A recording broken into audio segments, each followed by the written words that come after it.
Hello friends, നമസ്കാരം. VKG entertainment വ്ളോഗ്സിൻ്റെ മറ്റൊരു പുതിയ എപ്പിസോഡിലേക്ക് എല്ലാവർക്കും സ്വാഗതം. ഇന്ന് നമ്മളിപ്പോൾ മുട്ടറയാണ് നിൽക്കുന്നത്. കൊട്ടാരക്കരയ്ക്ക് അടുത്തായിട്ടുള്ള ഉള്ളൊരു ചെറിയൊരു വിനോദസഞ്ചാര കേന്ദ്രമാണ് മുട്ടറമല. ഈ മുട്ടറമല നമ്മൾ പോകണമെന്ന് പലപ്പോഴും വിചാരിച്ചിട്ടുണ്ടെങ്കിലും സാധിച്ചിട്ടില്ല. അപ്പോൾ ഇപ്പോൾ ഇങ്ങനെ അവസരത്തിൽ മുട്ടറമലയിലേക്ക് നമ്മൾ ചെറിയൊരു വ്ളോഗ് ചെയ്യാമെന്ന് തീരുമാനിച്ചു. നമ്മൾ മുട്ടറമലയിൽ ആ ഭാഗത്തായിട്ട് വന്നിട്ട് നമ്മളെ മല ഇങ്ങനെ കയറിക്കൊണ്ടിരിക്കുകയാണ്. ഇവിടെ കുറച്ച് സ്റ്റെപ്പാണ്. ഇപ്പോൾ ഈ സ്റ്റെപ്പ് കയറി നമ്മൾ കുറച്ച് മുകളിലേക്ക് എത്തുമ്പോഴേക്കാണ് നല്ല വ്യൂ പോയിൻ്റൊക്കെ നമുക്ക് കാണാൻ സാധിക്കുന്നത്. അപ്പോൾ നമുക്ക് മുകളിലേക്ക് പോയി ആ വ്യൂ പോയിൻറ്റിലേക്ക് പോകാം. വ്യൂ പോയിൻറ്റിലേക്ക് കാഴ്ചകളൊക്കെ കണ്ടിട്ട് നമുക്ക് തിരിച്ചു വരാം. ഓക്കെ.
ഫ്രണ്ട്സ്, നമ്മളിപ്പോൾ മുട്ട്ര മലയുടെ മുകളിലുള്ള കാഴ്ചകളിലേക്കാണ് നമ്മൾ പോകുന്നത്.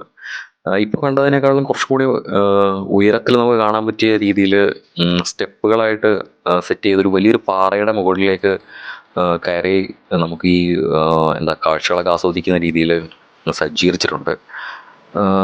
മറ്റ് വ്യൂ പോയിന്റുകളിൽ നിന്നൊക്കെ വ്യത്യസ്തമായിട്ട് ഒരുപാട് ഏക്കർ കണക്കിന് സ്ഥലത്ത് നിരന്ന് പാറയുടെ മുകളിലൂടെ നമുക്ക് സഞ്ചരിച്ച് കാഴ്ചകളെ കാണാവുന്നതാണ്. വൈകുന്നേര സമയങ്ങളൊക്കെ സ്പെൻഡ് ചെയ്യാനായിട്ട് ഫാമിലിയായിട്ടും ഫ്രണ്ട്സായിട്ടൊക്കെ വന്ന് വൈകുന്നേരങ്ങളിലൊക്കെ ചിലവഴിക്കാൻ പറ്റിയ നല്ലൊരു മനോഹരമായൊരു സ്ഥലം കൂടിയാണ് മുട്ടറമല.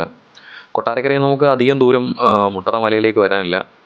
നമുക്ക് ഓയൂർ റൂട്ട് വഴിയോ അല്ലെങ്കിൽ ഓടനാവട്ടം ആ റൂട്ട് വഴിയോ നീലേശ്വരം റൂട്ട് വഴിയോ നമുക്ക് മുട്ടറമലയിലേക്ക് വരാവുന്നതാണ്.